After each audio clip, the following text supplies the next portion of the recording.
Assalamualaikum warahmatullahi wabarakatuh. Bismillahirrahmanirrahim. Rabbi shrahli sadri wa yassirli amri wahlul 'uqdatam min lisani yafqahu qawli.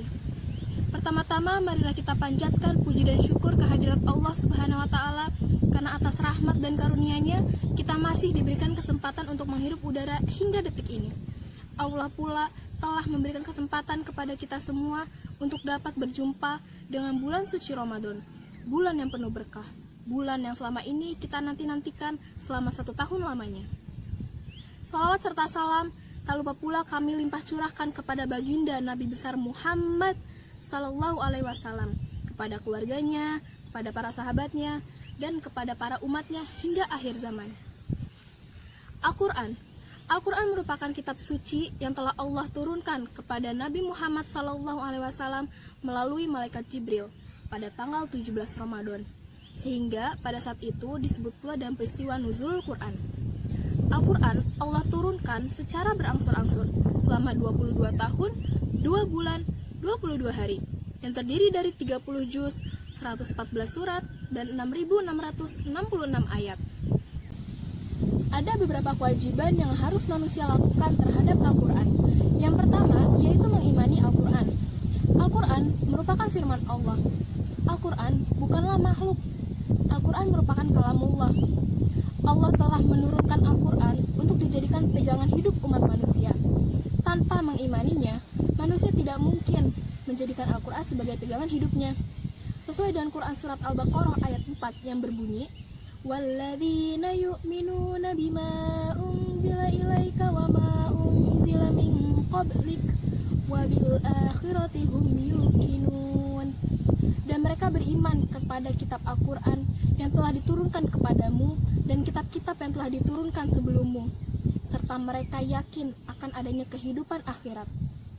Kewajiban yang kedua yaitu membaca Al-Quran atau tilawah.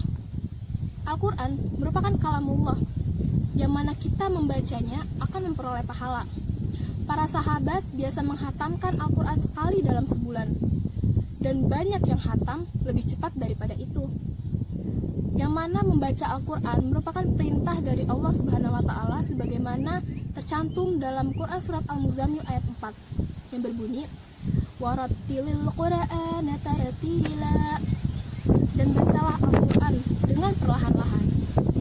Kewajiban yang ketiga yaitu mentadaburi Al-Quran. Apa itu mentadaburi? Mentadaburi adalah merenungkan Al-Quran. Kita mengetahui maksud dari Al-Quran, mengetahui isi dan makna dari Al-Quran. Kita mengambil pelajaran dan petunjuk yang telah Allah turunkan melalui Al-Quran. Sebagaimana tercantum dalam Quran surat Muhammad ayat 24 yaitu, "Afala yatadabbaruna al-Qur'ana am 'ala qulubin aqfaluha." Maka apakah mereka tidak memperhatikan Al-Quran atau hati mereka terkunci? Kewajiban yang keempat yaitu menghafalkan Al-Quran. Al-Quranlah yang kita baca saat sholat, yakni surat Al-Fatihah dan setelahnya. Maka hendaknya kita menghafal Al-Quran sesuai dengan kemampuan kita. Namun yang lebih idealnya lagi adalah kita menghafalkan keseluruhannya, yakni lengkap 30 juz. Kedudukan para penghuni surga nantinya akan berbanding dengan hafalan Al-Qurannya. Semakin banyak ia hafal Al-Quran, semakin tinggi pula kedudukannya di surga nanti. Sesuai dengan hadis riwayat Abu Dawud, akan dikatakan kepada sahibul Quran di akhirat, "Bacalah dan naiklah, bacalah dengan tartil sebagaimana engkau membaca dengan tartil di dunia, karena kedudukanmu tergantung pada ayat terakhir yang engkau baca." Kewajiban yang kelima yaitu mengamalkan Al-Quran. Mengamalkan Al-Quran karena merupakan petunjuk isinya untuk kehidupan umat manusia agar selamat dan bahagia di dunia dan akhirat, untuk menjadikan kita orang yang bertakwa. Sesuai dengan Quran surat Al-Baqarah ayat 2, "Dzalikal kitabu la raiba fihi hudal lil muttaqin." Kitab Al-Quran ini tidak ada keraguan padanya, petunjuk bagi mereka yang bertakwa. Sekian dari saya, kurang lebihnya mohon maaf. Wassalamualaikum warahmatullahi wabarakatuh.